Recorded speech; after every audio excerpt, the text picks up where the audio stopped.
Welcome, Kara. Oh, And hello. hello again for the second time this week. I know. Yeah. Wait, I love that. We were like, let's be internet friends. And then the world was like, actually, you're going to be in person friends. Yes. Which was like That was super fun. fun. Thanks, Matt. Yeah. Monsieur Bacon for putting the shindig together. That was super cool. Everybody should go to those. Yeah. That was so much Um, fun.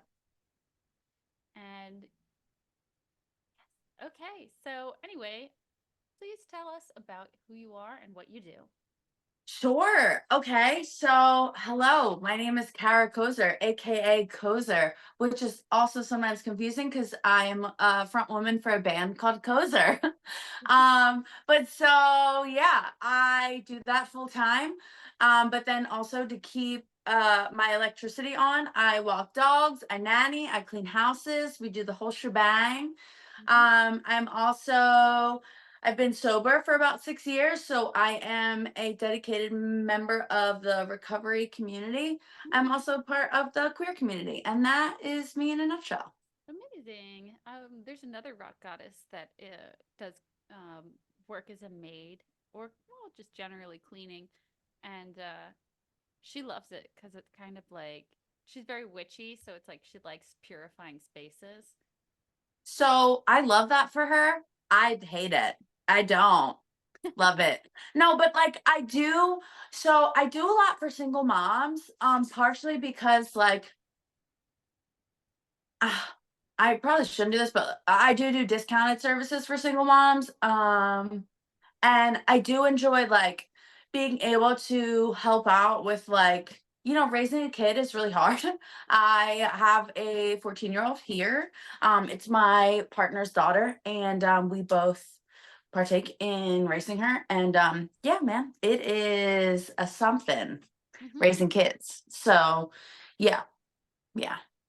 Um, well, bravo, and that's super cool that you help other single mom, or well, you're not, Thank you. but that you help single moms. Yeah. So, about Koser though, it's a real gender genre blender, and Yeah. it's so like, do you want to kind of like describe it for people who haven't heard it before? Yes, I do. And also I would like other people to tell me what our genre is. So it is like, so we're a multi-instrumentalist conglomeration, and all of the musicians in the band all play like 8 instruments. And so because of that, it's easier for us to like we'll be swimming in like the pop R&B, right? And then all of a sudden it'll be funk, right? And then all of a sudden I will like do some like screaming stuff. Are we allowed to curse, by the way? Because I was about to say Yeah, this isn't for poop. kids. Okay. So sometimes, yeah, like I'll be doing some screamo shit, and then all of a sudden it's like, what just happened? We do like I really enjoy about us. Like we have this juxtaposition of like using genres that are like mellow and nice, and then just right away going into something that's just like hard hitting. Our upcoming album will reveal that more, but yeah, I like we have sort of said we are alternative rock because that is like the thing to say that Yeah. you are, I think, when you are so many things. I want to put you in touch with a band called Yanni that's based out of North Carolina. They are a psych punk band. It's like rock music, Nice. it's alternative rock. I think that you're going to find some camaraderie in style with Hell yeah. yeah. There wasn't really any bands that I felt like we could resonate not resonate with, that's the wrong word. Like if you were like, hey, we're putting Koser on the bill with, Yeah. and for the result to be like, oh, that makes so much sense. There wasn't really any bands that I felt like we could do that with until Manic and Pussy stepped onto the stage, Ah. and we were like, whoa, Hmm. like what? And like not to compare ourselves to them or anything, because like they are brilliant. Um, but that was like the first band that like I was like, oh my God, what genre are you? Tell me so that I can now describe like our project as that. Yeah, I think that you could be on a bill with Yanni. So I'll drop you Hell guys in yeah. the chat together. So when did you Cool. first realize that you loved rock music and you wanted to create it? You know what? When I first like decided even that music was going to be my thing, singing was going to be my thing, it was not in the vein of rock. Um, but I'll tell you what, I went to my I went to my first like rock concert. I guess this was it. It was Taking Back Sunday. And I was like, wait, because like at that point I was used to like I had seen like a bunch of pop artists Mm-hmm. when I was younger, and I was like, wait, this looks like more like what I want to do, but I also wasn't sure yet. And then Lady Gaga came into the scene and she was just doing 700 things. And I was like, wait, that's actually what I want to do.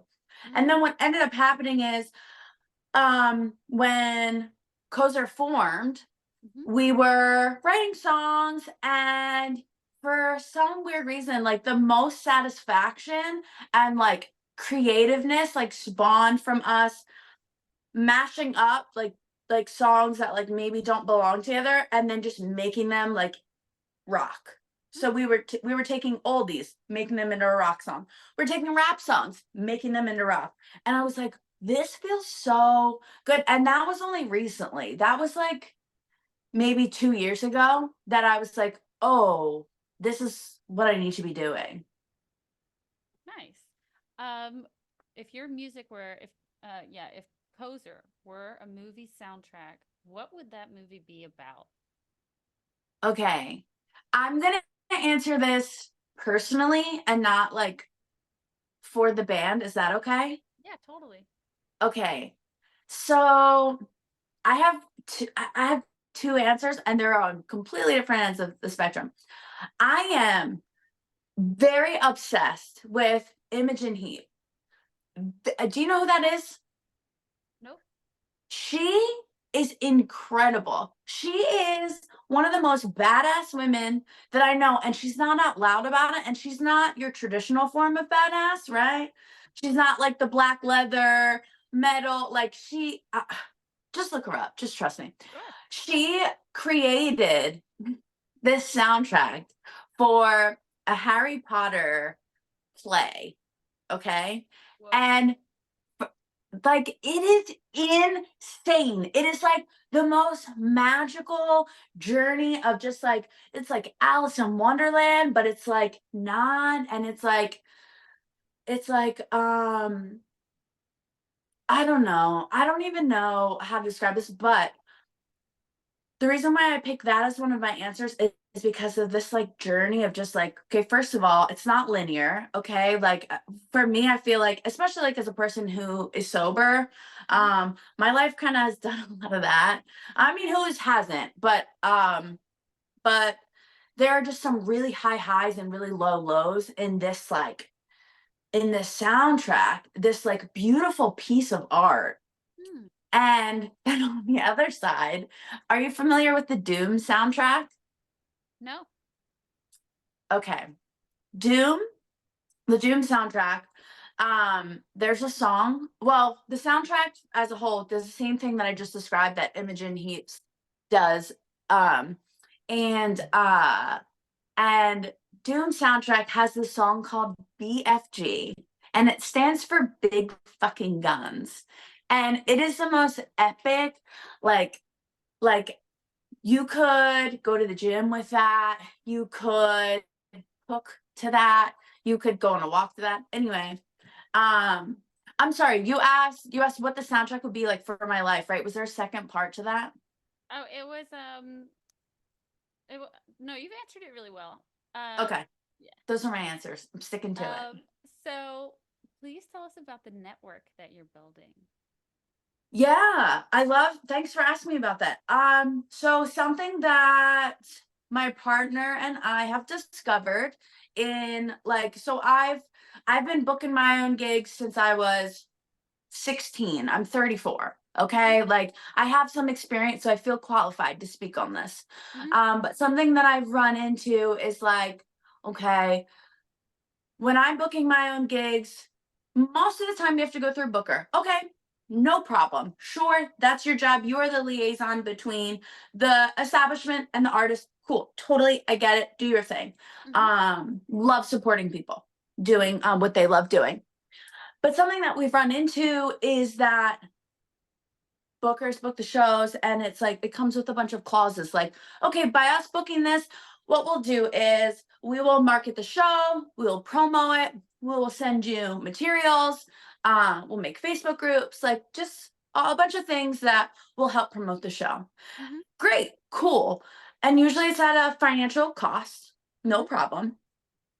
Something I've run into more often than not is that this checklist of things that are supposed to come with this position doesn't happen.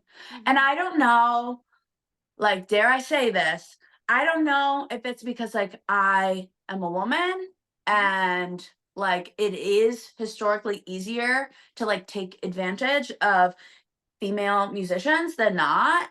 Mhm. um I don't know if it's that, I don't know. Mhm. So we've identified that this is a thing. And so we've also identified that sometimes there's gatekeeping in the music community of like, oh, well, you can't perform there until you've done this and the third, or like, it has to be who you know. And like a part of that hustle, we do respect, of course. Like I lived it.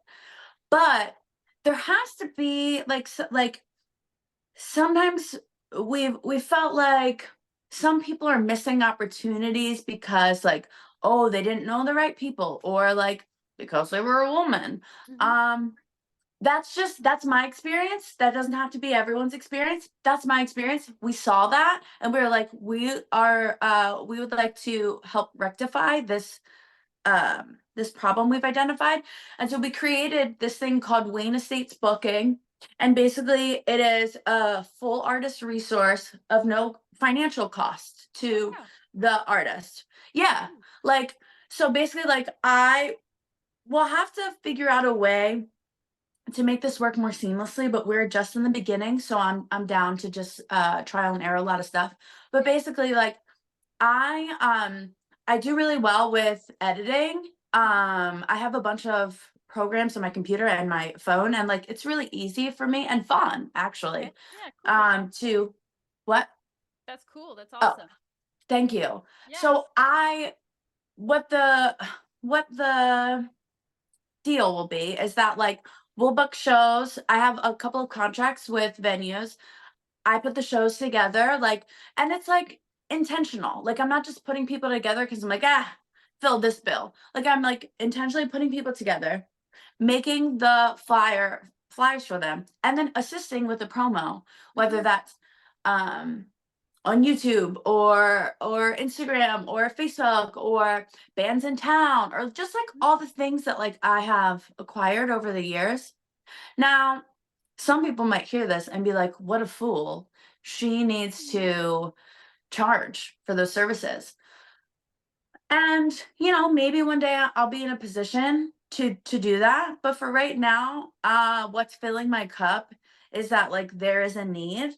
And like I remember feeling so shitty that like someone like a booker would take money from me for booking the show and then like not do all the shit they were supposed to do. So like, so what we do is if a certain amount of tickets is sold, we'll take 10%. Most bookers take 10% anyway. Mhm. But we're just like kind of like increasing the value with like our time and talent. And Mhm. also I'll go and MC. Like sometimes like that's frustrating to get to a show and be like, I don't really know. Like, this is a new venue. I don't really know like what's going on. And it's just like, hey, I'm here. I'm gonna connect you with the sound person. I'm gonna connect you. I'm gonna know who you are. I'm gonna introduce you the right way. Mhm. Um, so we're basically like in short, I just gave you like the longest description possible, but we're just increasing the value that musicians should get from bookers, if that makes sense. Awesome. Yeah, it sounds like you're kind of almost working from a commissions point with ticket sales as opposed to like, um, I guess, more of an upfront cost. That's awesome. And how do you think that this will be changing the patterns that you see at festivals? Oh, so these ideas are related but not. They're related in the sense of that, like, something else that I've witnessed is like there is a lot of, and again, I am not anti-man, okay? I'm Mhm. not anti-man. I'm just pro-woman here. And all senses of the word, trans, femme, non-binary, if you know, whatever your identifications are that are not male. Because I feel like women, cis or not, are underrepresented in festival lineups. And I also understand that, like, okay, if we're, gonna have like a specific genre festival and it just so happens that, like, this is a male dominated genre, like, I don't know, say hip hop, Mhm. that it would be filled with males. But what we're failing to showcase, and in this example of hip hop, right? Mhm. There are so many female hip hop artists. Mhm. And like, I just feel like a lot of the times, like, we have females who are charting top Mhm. 100, top 40, whatever their genre is, but then they're not being, then I don't see them on festival lineups. And again, that's just my experience. And Mhm. like, I know that there are, um, like Ladybug Festival that they have in Delaware is all female. Love Mhm. that. Absolutely love that. I think that I would just like to see more of that, and how this connects to the endeavors we're taking with Wayne Estates booking is like, you bet your ass I am also booking like a highlight like ladies in rock night, Mhm. or like queer art night, or like whatever the case may be. I want to use that as a way to promote the more like underrepresented communities, black women of power. Like there's something called Voices in Power Mhm. around here that's like, I think, focuses on like women and soul. But yeah, like, um Latina women in power. Like, Mhm. I just think that there is so much like untapped talent. And like Philadelphia, where I'm from, is filled to the brim with talented women. And I just don't think that I like see that enough. And that's my experience.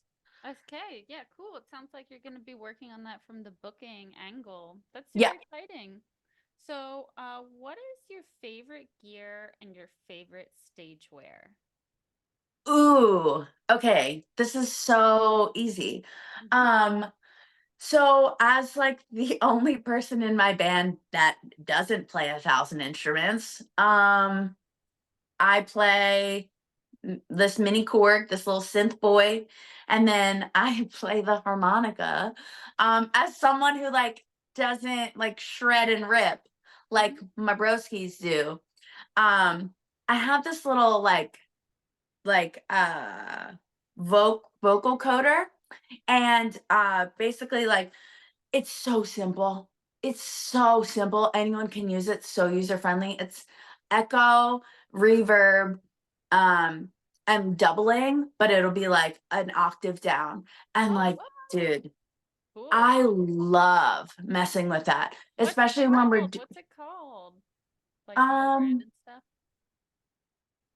I think it's in my, we just had a show, so it's packed in one of those Weird. boxes, but Send it to me it's after the thing, or I'll DM you on Instagram. We'll find out what it's it's fun. It's so fun.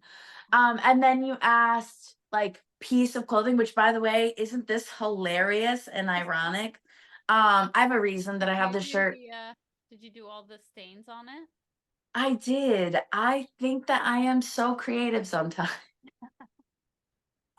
I This shirt means something to me. And yeah, it was my grandmother's, which is also hilarious. But I just have never gotten rid of her clothes. I just like repurpose them into clothes for me. Love that. Um, so um Stage wear.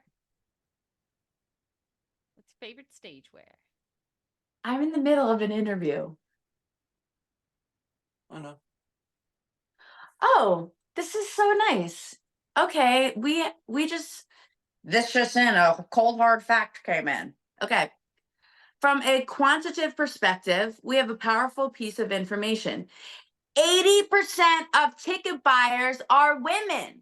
Mm-hmm. Yeah. So, Yeah.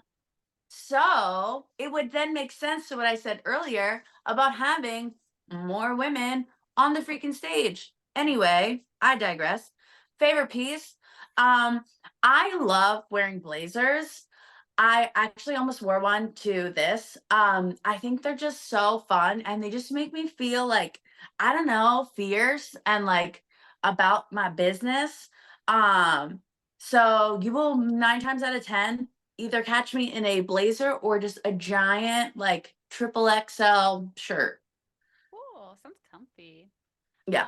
Do you have any new announcements for us? Sure. We have a ton of festivals coming up, which is really exciting. I'm really grateful. I feel like, we have been grinding really hard and it's just nice to that other people like see that and believe in what we're doing and what our sound is becoming. So we have a ton of festivals coming up. The next festival we have is June what? June 14th, 13th. It's called Beard Fest, okay? Fear the Beard, Beard Fest. Koser will be at Beard Fest the first day, June 13th, 7 p.m. So excited about that. This is Wesley, everyone. Wesley. Um, Baby. all black cats don't really get adopted, which is a fun fact. But other than that, so we released an EP. It's only 4 months old, but we're already cranking out our next singles. So I won't say what they are because I won't ruin the surprise, but just know that if you keep tabs on Koser, so you can go to kosermusic.com, you could just follow on Spotify. If you do that, you will then see we're going to be churning out singles from now until the end of the year. That is so cool. Well, I'm definitely going to put you in touch with some people. It sounds like you're super busy, and I have seen that you're doing a really good job of getting yourself out there. KYW News Radio. Radio 1060. Grab the Thank you. ukulele. Yes. No, it's okay. Anything else you have for me? Okay, so we are going to play the surprise game. So, Okay, I'm ready. Wait. Okay, now I'm ready. okay, so I'm going to hold up two pieces of vinyl and you're going to pick one that you would like to talk about. It doesn't have to be this album, but it's the artist. Okay. Eurythmics or Yoko Ono?